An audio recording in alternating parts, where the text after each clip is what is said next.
What is up, everybody, and welcome back to another video. And in today's video, we are going to be talking about day 12 of Detroit Lions training camp. We have the participation reports, we have some interviews. Let's get it started.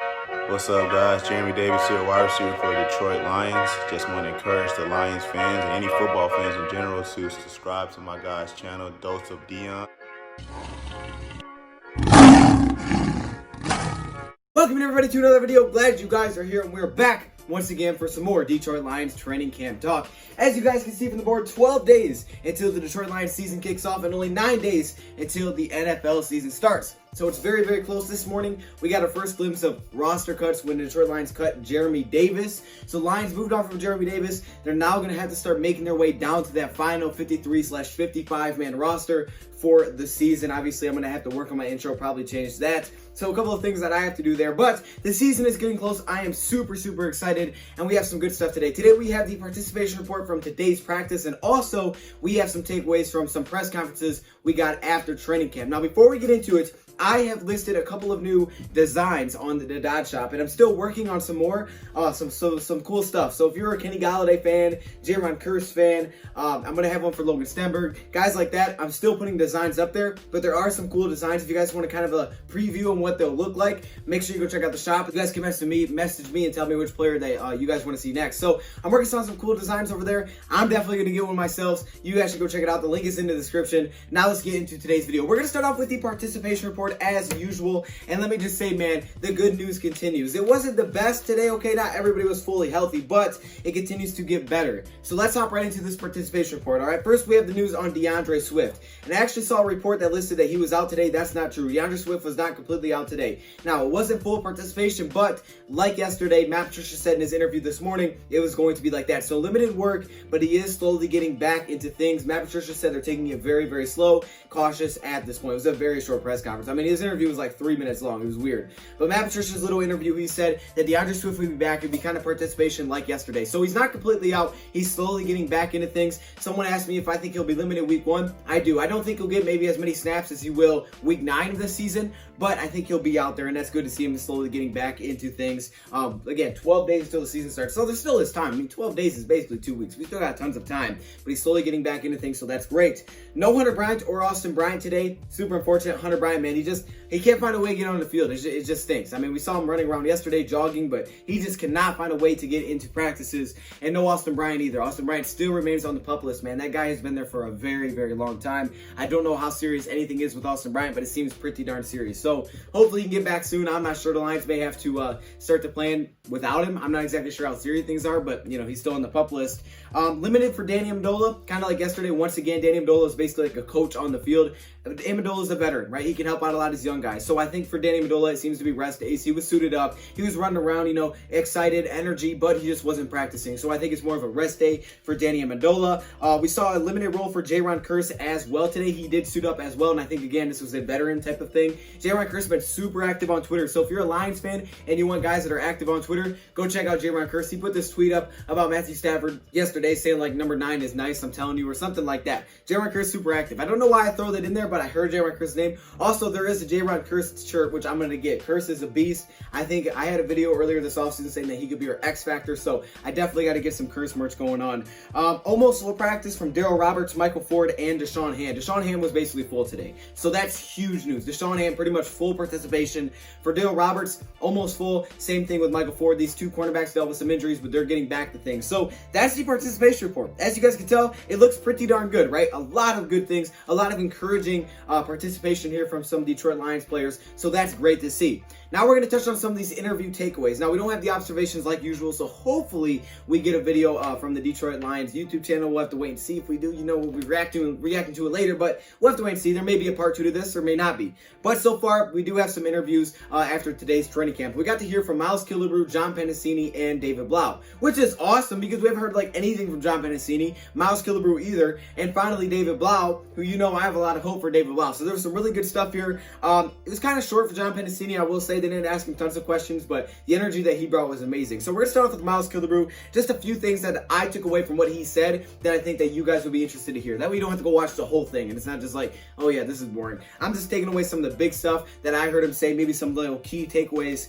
So we're gonna hop into those. It's about the scheme for the special teams. He said it's a different scheme that they're running, and it's for punt return. So they asked him, hey, you know what? We usually don't ask about the scheme for special teams. We always focus on offense and defense. But what about special teams, right? You got Braden in there. You got a new special teams coordinator. He said it's different in punt coverage than usual, but it's exciting. It's fun. And he also says that he thinks that the special teams unit will be an element in Detroit Lions winning some football games this season. He's super excited. Coach Keys, there's a lot of energy in that room, and I can say that we're definitely going to be an element that is going to help us win some games.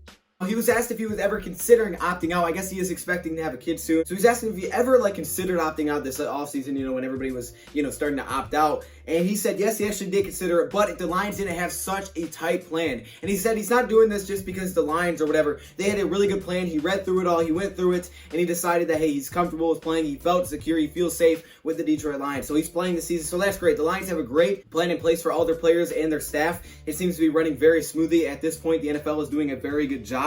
So Miles Killebrew, that's really all I have from him. I just thought it was some interesting stuff. We don't get to hear about special teams a lot. Didn't dive into any specifics, but he did say in punt coverage is something that has changed a little bit, and it's super, super fun. So I'm excited to see what they do there. I think special teams could use some work in coverage, especially against kickoffs. I will say that. Moving on to John Penisini, man. John Penisini, my guy, John Penisini, boy. I'm excited to talk about John Penisini, and as soon as he came on there, man, the energy, the vibes that I was getting off of John Penisini, I was like, yes. Yes, this is why I like this dude. This is why this dude has a great, bright future, because John Penisini's energy is amazing, man. It's all about positivity. You just smile when you look at the dude, okay? I don't know. How you doing? I'm good. How you guys doing?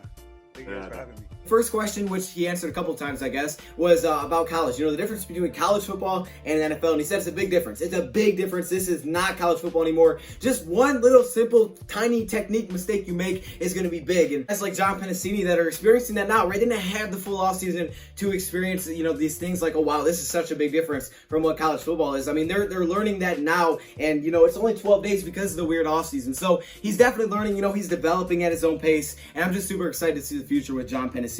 He talked about, probably the biggest challenge of now being an NFL player is really the mental side of things. Not really on the field. He said on the field is fun. His challenge is the mental side of things. It's really off the field. It's taking care of your body, right? Make sure you eat the right things and trying to keep a positive mindset and really clear your mind all the time. You can't get stressed because there is a lot of stress. I mean, this is a different situation from college football. College football, you're in college, right? You're learning, you're going to class, that kind of thing. The NFL is just different. The NFL is a career. There's a lot of people that know you. All of a sudden, you're getting paid a lot of money. It's a different thing, and keeping a positive mindset is the best way to go about it, especially with the weird offseason. Then obviously, like Penisini is trying to make the roster. I mean, there's a lot of pressure on these guys to make it happen as soon as they are drafted or signed to the NFL team. I mean, there's just a lot of pressure on all of it. So that's really the biggest challenge that John Penisini sees so far. He did praise the offensive line, defensive line, saying the offensive line is great. I mean, that's been a challenge. The defensive line is great too, but the additions of Danny Shelton and Nick Williams have been huge. I mean, those two guys alone, yes, they give you good things on the field and they're going to help us a big time way. But those two leaders, those two mentors for John Penisini that are very similar in a position is something that he needed. It's something that's going to be great for his development. And don't get caught up on what pick he is, how late he was picked. So many nose tackles can get taken late, heck, even undrafted, and serve an impact either year one or down the road. And I think for Penisini, I mean, they're aiming for more down the road, and hopefully he does make the team. But I think, he's going to continue to grow and develop. Hopefully he makes the team this year. Maybe he'll have a little bit of a role. But I think it's really about the future with him and learning from Danny Shelton and Nick Williams and those guys. And on the field, the biggest difference is, yes, like the little mistakes, but also the tempo from drill to drill. And I think a little bit of that is because the weird offseason lines have to get things in, so they're flying around. But at the same time, I mean, it's just, I guess, just a different. I'm excited to see what you can do. Hopeful that you make the team. I see a really bright path for John Penisini. I see a bright future for Penisini. And finally, we got to hear from David Blau. Now, David Blau, who is the third string, second string, first string. I don't know what he is. I don't think he's first string, but we don't know what he is at this point. However, David Blau was the Lions starter for the second half of the season last year with Matthew Stafford down with an injury. Well, not even the second half, like part of the second half, because we also had Jeff Driscoll come in, but then Driscoll got hurt, so then we put David Blau in. And David Blau started a little bit for the Detroit Lions, and he had a lot of things to say. And David Blau had a very interesting interview because he was asked about Purdue, Matthew Stafford, just all those different things, Chase Daniel. So the first thing we're going to discuss is, the leaders. And he said he could have asked for a better group of leaders with Matthew Stafford and Chase Daniel to work with. Now, they tease him on his age and how young he is because David Blau, that used to be his Friday nights, right? His Friday nights used to be high school football, seeing Matthew Stafford, Chase Daniel do these ridiculous things. And he was a kid. Now they're playing together. I think that's just insane. I mean, I think that's really cool to have a guy that's that much younger than Chase Daniel and Matthew Stafford all working together, working in the same room now on the same NFL team. I just think that's unreal. I think that's a really cool experience for David Blau. But I think that's another big reason that Chase Daniel was such an addition, because while some people didn't like how much money we gave a backup quarterback, and maybe you're not super confident in his play, I've done a video on him. I like his play. But I know some people aren't. But another big thing that Chase Daniel gives you is the off the field. I mean, you have Matthew Stafford. He had Stafford last year. You can watch him on the field. You can learn from when he's not on the field. But for the most part, he locked into the game. But now you have Chase Daniel, who's not going to be in the game, but he's also a veteran. Player like Matthew Stafford that's been through experiences. Heck, he's beat the Detroit Lions. And you have that guy on the sideline to talk to while you're watching Stafford. I mean, it's just an extra guy to learn from. And that's why David Blau is going to get a huge boost. I mean, it always helps to have those mentors. Just someone that you can look up to, someone that you can just talk with. That always helps. And I think that was another big reason Lions brought in Chase Daniel. Not just because of what he can do on the field, but also what he can give to David Blau. Now, Matt Patricia was earlier asked about this in a really short interview today. And Matt Patricia said that, he wouldn't give away whether or not David Blau is for the future or for the now, but benefit from the addition of Chase Daniel and that signing this offseason. When he's asked about Matthew Stafford, he said he was incredibly impressed since day one. The first day that he came to Detroit, he was insanely impressed. He's one of the best football players I've ever been around. The guy understands, has the highest football IQ I've seen, and you get that through the experience, the 40,000 yards, all those things that he's been able to do over his career, all the games he started. He's got that all stored in the bank, up in the brain. He's seen every look, and then I saw Bev said throwing the footballs just comes easy to him, and he can flick it out there and put our guys in positions to make great catches, and man, he's a great leader.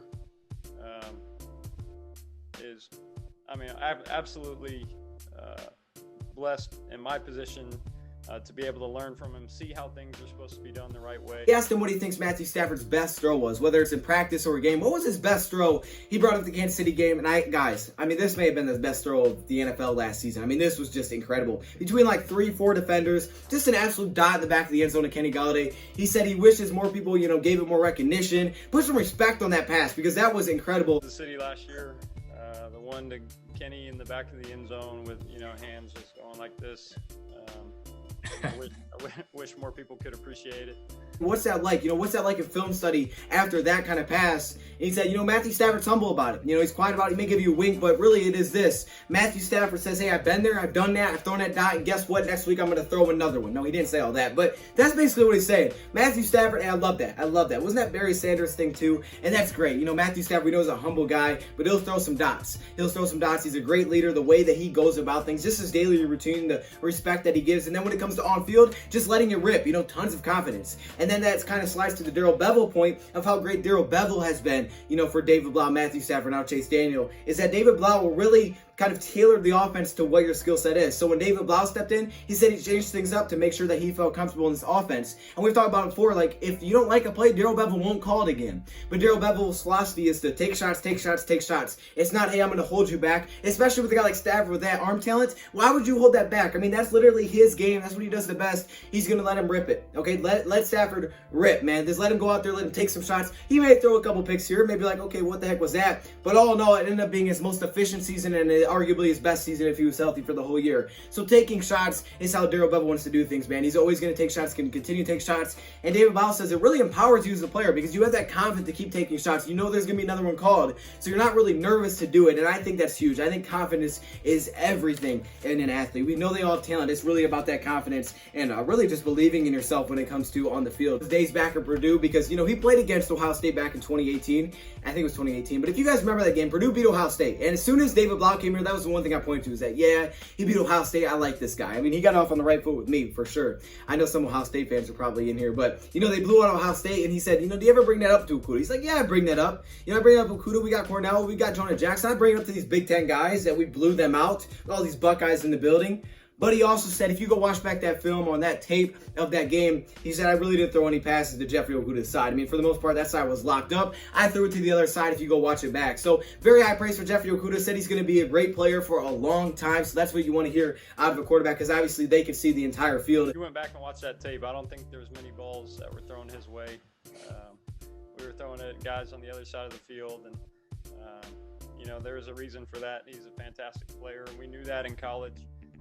He kind of had one side of the field locked down, and we were off on the other side, and had success over there. But yeah, I've definitely reminded him of that.